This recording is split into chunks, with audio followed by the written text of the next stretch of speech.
All right. In today's video, I'd like to talk about Asheville, North Carolina, which, as many folks know, has really been devastated by Hurricane Helene. So I figured we could just kind of go over what this local economy looks like, just kind of looking at the demographics, what is the employment backdrop look like? What does something like GDP look like? And you know, who lives here, and what does even the housing market look like? I'm not an expert on FEMA or anything like that, so I can't begin to have an opinion on something like that. So really, like I said, this is just going to be kind of like an urban economics sort of focused video. And even this first visual you're looking at, you may say, "Hey, I'm not a chart person. I'm never going to be able to make sense of this." I can tell you right now, as long as somebody explains it to you in a very easy to understand way, this is not rocket science. Everything here that you're going to see going forward, I like to just present it multiple ways because it's just going to give you more information. So that being said, I'll just kind of explain what we're looking at here. Everything, these four charts on this screen, uh, is the population for Asheville MSA, just shown a handful of ways. So the charts that are colored the same, uh, they're all cut by 5 year age groups. So in other words, if I start at this top left chart, that's telling me that there's just over 400,000 people in Asheville MSA. And below that's the same thing. It's just a share chart, right? And then obviously the main chart, which includes the legend for all three, is just showing that information year over year.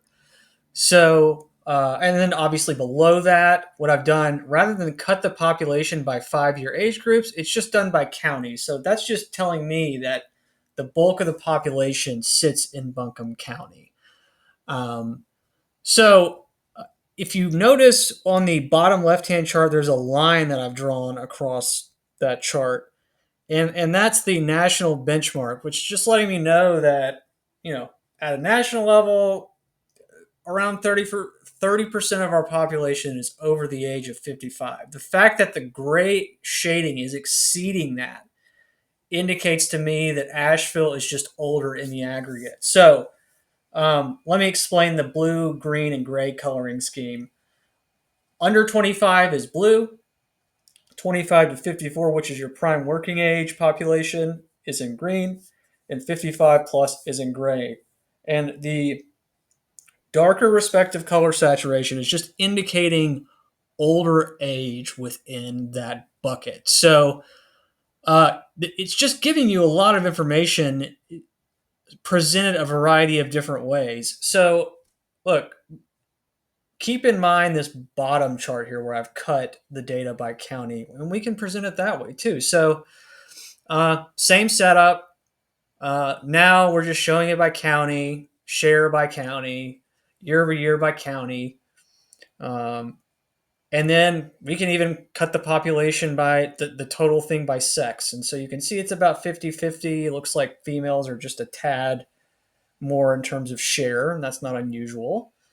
Um, but really, the takeaway I'm getting from this is that in general, especially if I look at this year over year chart, outside of a few blips, and it's not unusual to see this sort of throughout the economic cycle, in general, even though the population is still growing, it's growing at a slower rate. Do you see that?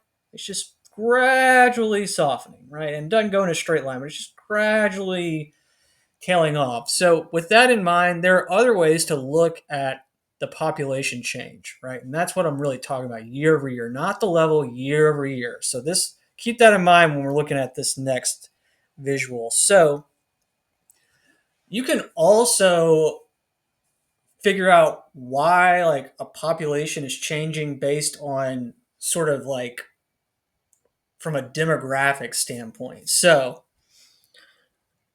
is a population changing because people are moving there? Is a population changing because people are having a lot of kids, and maybe that out outpaces deaths in an area? Um, and how has that changed over time? So, really, what I've described is this bottom left hand chart, and that's what's called components of population change. So, look, I mean, there's three components. Really, there's net migration, which is like people moving to an area, and that again is a net number, so in out net, and then natural change, which is the net of births and deaths, as I've shown it as a line chart above over time. And there's actually a third component, which is called the residual, which is basically accounting for the change in the population that can't be described for demographic reasons. But it's obviously a very small chunk of population change. So, what do you notice up top? Oh, and by the way, all I've done over here is I just broke out net migration by domestic and international. So, I mean, that's pretty self explanatory. The big takeaway here is that beginning in 2017, deaths started outpacing births. And look, what do you see down here? That's when natural change went negative. So, natural change, if it's negative, that's typically a sign that the population is older, as we just observed on the previous screen when we were just looking at population change by age groups. That's typically when you see that, that means yes, a place like Buncombe County, and even if I looked at other counties within the MSA, and we can, um, look, you're gonna see that same pattern where deaths are outpacing births. That's not necessarily a sign of good, high quality population growth. And there are just so many downstream impacts of this. When you start to look at the households, especially the size, the number of people per households, they tend to be smaller because, like, if you think about like maybe an empty nester, maybe a widower living alone, what have you. Even there are implications when it comes to like the labor market. I mean, there's like a lot of retirees in this MSA as well. So that's another sort of lens in terms of looking at this information that we need to keep in mind. Um, so with that in mind, we'll just kind of tie in. I'm going to try and tie in the population with something like the housing units per capita in a market like Asheville. So up top, you're going to see housing units per capita for each county, and then below that, I'm just showing the total number of housing units for all three of those counties on the left-hand y-axis, and then on the right-hand y-axis is the population level. So total housing units, what I mean by that, that's everything. That's not only occupied homes, but also vacant homes in a market. If you look down here in this right-hand corner, I've made a point of saying uh, the shape is more important than the level, and I'm referring to the housing units per capita calculation up here. It is not uncommon to see more homes per capita in certain areas with a high concentration of renters slash non-family households because those household sizes or the number of people per households is typically smaller. Or maybe there's like a lot of old folks who live in this market. Again, those households tend to be smaller. Maybe there's a high share of vacant homes in the area. Or maybe it's really just a combination of all of those things. So, look, the key, the difference in the level of this calculation really just has to do with, if you want to keep it real simple, two main components: the number of people per home and then the share of vacant homes in a market. So, in general, if there are more people per home, then mechanically housing units per capita is just going to be lower, the ratio itself. That's what it's going to yield, just a lower ratio. The opposite is true if um, there are fewer people per home. The ratio itself will just be higher, but as you can see, this trend is sort of the same across the board. So what happens? This is really just kind of all a function of the economic cycle. When there's a lot of homes per capita, that means the market is structurally uh, oversupplied. Less homes per capita, less structurally oversupplied. More homes per capita as it's moving towards now, more homes per capita, right? So, um,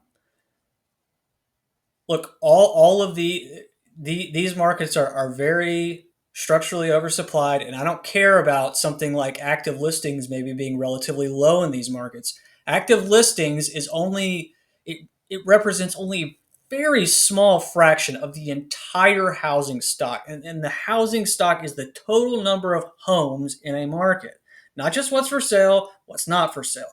You have to account for all of that if you want to take a holistic approach and figure out where things are headed in these markets. So now that I've kind of explained that, let's go look at some household data, and this is all going to make way more sense.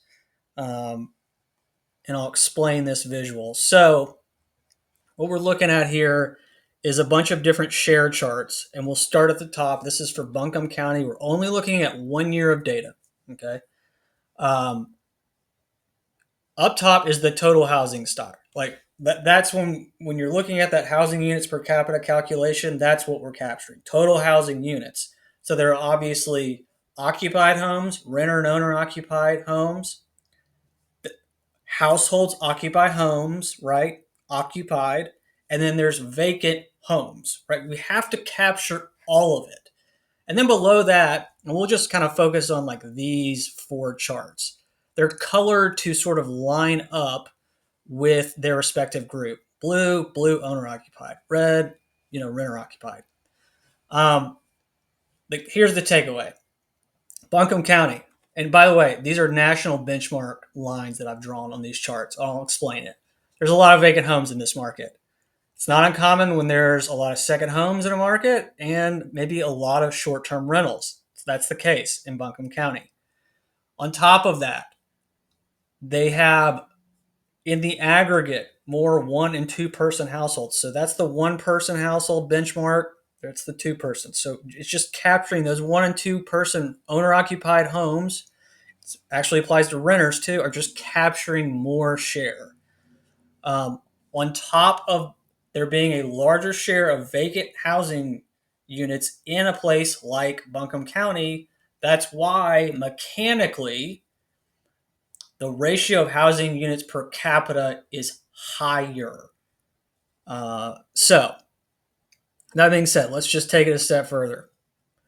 Why don't we now look at the housing stock trended over time? This only goes back to 2010. We could take it back further. Um, the total housing stock is obviously up top, and this time all I've done is it's instead of a share chart, this is like a level. So there's just over there's over 100,000 homes, total homes in Buncombe County, and the vacant, obviously that was in yellow, just like the prior screen. Renters in red, and then owner occupied with mortgages in blue, and then without is in gray. Below that, again, it lines up based on the coloring. This is renters. This is homeowners without mortgages. Remember, blue, gray. So really the key takeaway here is that, and this is a little easier to see when you trend it like year over year, renters, they're the ones who are bearing the weight of being cost burden. Even though the outright level of renters has come down, like just the share, there's still, most markets, it's around 50% are cost burden in terms of the renters, which is people who pay more than 30% plus of their incomes towards rent. And people, I mean households. So moving on to the homeowners, what you're observing here, and this is not unusual when the population is just older. And as we saw on the previous screen, not only are these households smaller, but they're older too. Um, Look, in terms of the mix between with and without mortgages, if you just want to think about this blue gray sort of tide shift, in younger markets, the blue tends to go up. What does that mean? That means that when the population is younger, they have less time to accumulate wealth. So they often finance the purchase of their home. And we're not talking about unpaid balance, who's got what, rate or this or that. This is just sort of a high level. We're just kind of trying to wrap our heads around what's happening here. In fact, if you want to really talk to somebody who understands this, like the mortgage side of this stuff, and really drills down deep into it, like talk to like a servicer, somebody like Melody Wright. She's got all sorts of information on Asheville and even how this market was impacted by Helene. You really did see delinquencies pick up quite noticeably. But in general, what I'm saying is that, look, the people who are financing the purchase of their home in a place like Buncombe County, again, it's easier to see every year. They're typically on the more cost burden side of things. So it's like people 30% plus of their income is going towards their mortgage. But at the same time, you have more people, not only in a market like Buncombe County, but just really all over the country. There's just a growing share of homeowners without a mortgage. And that is consistent with sort of longer term demographic trends, and that we're just older as uh, a country. So, and obviously, Buncombe County is just a textbook example of that. Um, Here's another way of looking, and by the way, I guess I could just show this real quick. So that's Buncombe County, same thing. Rather than show the housing stock, we're just showing renters and homeowners how they're experiencing housing cost, and then year over year below. So look, gray, blue, and then even though like the level of renters is coming down, you're seeing near-term growth in a lot of very cost-burdened renter households. All right, so but we can also look at something like Buncombe County uh, in the housing stock by the type of like structural property that it is. And what you're going to see is that just like in most markets, not every market, but in most markets, single family detached is sort of the thing, right? Um, but the real kicker, and this is why this market, even though there is not a housing shortage, right? They do have a housing shortage when it comes. They likely have a housing shortage of just these real sort of low end mobile homes. That's about double the national average. And that really just speaks to stuff like income inequality. People, whether or not they have like a second home in this market, or maybe there's like a lot of short term rentals. That's why vacant homes are so high. They're so concentrated in a place like Asheville. Um, but the people who really got devastated by Hurricane Helene were people who were just living in structurally sort of, unsound homes. And that would be something like a mobile home. So, yeah, those folks need all the help that they can get. Um, it kind of just is what it is. But all right, now I can jump over here to really the real estate data. People love to talk about real estate, and they only show charts like this, and they probably don't even show it like this. They only look at the real estate data. They don't consider everything else we've talked about.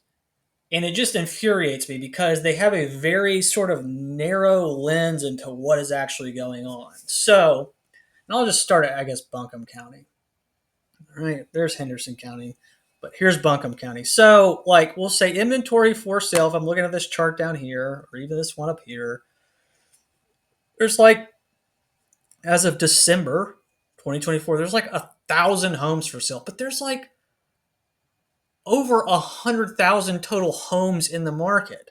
And a home can go from being vacant to owner occupied. It can go from being renter occupied to owner occupied, and those scenarios go on. And loosely speaking, but what you're doing is you're capturing everything in a market where theoretically would cause something like inventory to go up meaningfully and then put ultimately downward pressure on home prices. So you started to see home prices cool off really in this like lead up to COVID, right? And then, of course, all that stimulus, and then we're off to the races because inventory went up, right? Home sales were down, inventory went up, started to get a little weak, and then now it's gone back up. So, look, when home sales are low, and I've just shown both of these in one chart as a line graph, I'm just showing the detail below. When home sales are low, you have a demand problem, which theoretically puts upward, which theoretically causes inventory to increase, ultimately putting downward pressure on home prices. I would not be surprised to see inventory move meaningfully higher in this market, even though there is a lot of wealth and there's a lot of bifurcation in terms of things like that. You have to think about where, if like, let's say it's a very rich person, where are they going to unload property first? Probably it's going to be like a second home market. But on top of that, there's a lot of short term rentals in this market. And this, Helene, the timing of that thing could not have been worse because it really killed Asheville's tourism season. So let's go look at the employment numbers. All right, there's a lot of visuals on this screen, but I'm going to explain it in a way, again, that anybody can understand because just putting all this together in a certain configuration, you're going to realize like just how meaningful something like this is. So the this chart, this chart, and this chart are all the same information. It's non-farm payroll jobs presented three separate ways. This chart is shown all the way back to 1996, as is this. And then this is shown just only back to like 2022, all the way to uh, December of 2024. This is monthly data, okay? As is this. This is yearly, but we'll get to that in a second. So, look, people, I keep saying this more times than I can count. If you don't have job growth, then the unemployment rate is going to go higher. All right. So, I'll just start up here first. So, there's over, we'll call it 200,000 jobs in Asheville. And by the way, the legend for all three is in this main chart, right? See the coloring? So, but the problem is you can't really see any of this information unless you zoom it in. And I make a point of saying zoomed in on a lot of this information. And when you do that, you realize that, oh shit, like well before Helene came through, and this is a function of being in an elevated rate environment, Asheville was running into a demand problem. And that's not going to show up in something like the unemployment rate until by the time it just moves meaningfully higher. So, I mean, leisure and hospitality was virtually at zero job growth leading into Helene. And then Helene happens, right? I mean, look, the unemployment rate had already bottomed and really at, June of 2023. It was moving higher. And then Helene happened and it just took the unemployment rate to the moon. So, and again, this is over a long period of time. What happens if I zoom in? You see how it had bottomed and now it's moving higher? But look, the point in showing all this information over different time periods, it's just giving you more information. So I'm seeing long-term trends, and now I'm seeing very near-term trends. And the reason this is shown as a line graph year-over-year percent is because there just aren't the same number of jobs across these industries. So, look, obviously, leisure and hospitality takes up more space than something like mining, logging, and construction. So, there are just more leisure and hospitality jobs, right? So, look, I mean, I'll just highlight it. Look at leisure and hospitality. I mean, it was basically on life support in April, and then you know November happens, and then Helene, which doesn't get captured until the uh, the October 2024 employment numbers, and it's still negative year over year. That's a problem. I expect the unemployment rate down here to remain elevated. All right, so it's just it just sucks. This market is going to continue to struggle. I expect the unemployment rate to continue to stay higher. Look, now we'll just take a glance at GDP. Up top is nominal GDP and then nominal GDP year over year. These are annual numbers. It's through 2023. It's not available for 2024 yet. Otherwise, I'd show it. And then below that is real GDP, so inflation adjusted GDP, and then contributions to the percentage change in real GDP, shown as, for relevant reasons, as a stacked bar chart. And the legend for all four of those is up here. Government, right, is blue for a reason, right? So that's government, right? Everything outside of government up here in terms of jobs is everything except the blue, right? So look, the economy is slowing. I mean, you could say, hey, well, GDP is still elevated from a nominal standpoint, but it's just that. All it's doing is capturing really inflation. You're having a huge weakening in demand in this market. So, look, what am I describing? I'm describing a very fragile market, not only from a job standpoint, but uh, from a structural housing standpoint. There's a lot of homes in this market, and I'm not suggesting that some of these poor folks don't need homes too. Like they do. They absolutely do. Both of those things can be true at the same time. But this is just a textbook case of a very bifurcated economy. And I just hope that, whether or not you're some affluent local or whatever, even if you don't have a connection to this market, maybe you can help out any way you can, because this is a great place. I actually have family who lives in this area, and it's pretty hard to watch, because really, when you think about who's been impacted by this the most, it's going to be, this is, of course, especially true in the face of really high inflation. It's just going to be really those working class blue collar folks who are really kind of the engine that makes this economy run.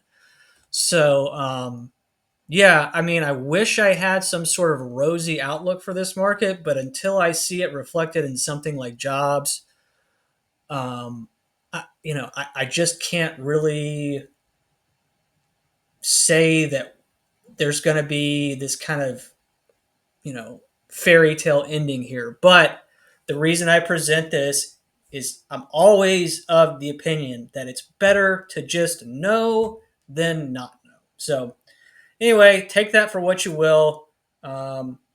We could go further than that, but I'll just kind of shut up for the time being. All right, have a good one.